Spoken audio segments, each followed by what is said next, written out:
لسه شايلي جوه قلبي، لسه فاكرك مش ناسيكي، فاكر كل اللي بينا، فاكر نظرة عينيكي، فاكر اول مقابلة لما ساعتها لمست ايديكي، وفاكر لما قلت اني اغلى حاجة ليكي، كان قلبك مقولية، كان رمزك العطاء، ولما بعدت عنك اسف كان كل غباء، بعتك بايديا دول والتمن كان رخيص، كان قلبك مخلص جدا وانا قلبي كان خسيس، جرحت فيكي جرح ابدي وعادي ما همنيش، ولما رجعت قلبي سابني تاني وما عرفنيش، فكرت نفسي هبقى حاجة ومن غيرك هعيش، ورحت احب غيرك ونسيت غيرك مفيش، ورجعت اندم عليكي راجع وبقول يا ريت، قلت لها هخطبها رسمي ووصلت لحد البيت، خبطت على باب بيتها وبأعلى صوت خريت، طلعت لي ناس غريبة لابسة اسود فاتخضيت.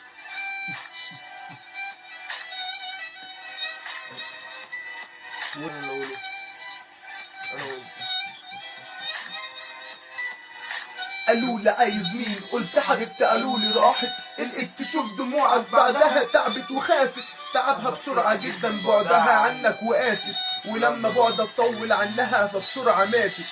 بصيت لقلبي بدهشة قال لي انت خاين جبان، انسان مذنب في ارضك هي ملك في الجنان، وفضلت عايشة وحيدة وفكرت تموت عشان ما تكونش لحد غيرك ويحبها اكتر كمان، دموعي من عيوني نزلت مطر، ويومها بس قلبي حس انه في خطر، قلبي قال لي خليت حبيبك جوايا ملوش اثر، خلتني غصب عنه ابقى قدامه حجر، فرحت بسرعة اجري ابكي على قبرها واحفر في التراب نفسي اوصل لها، قلبي قال لي معاك مش هعيش لو انت بتحبها، شنه من جسمك انت وتفني جنبها، قال لي لازم تعيش في الدنيا دي وتقاسي زيها، وتتعذب من الورق اللي عليه خطها، وتشوف كمان حواليك في كل حتة اسمها، وده مش كتير عليك ده بس ذنبها،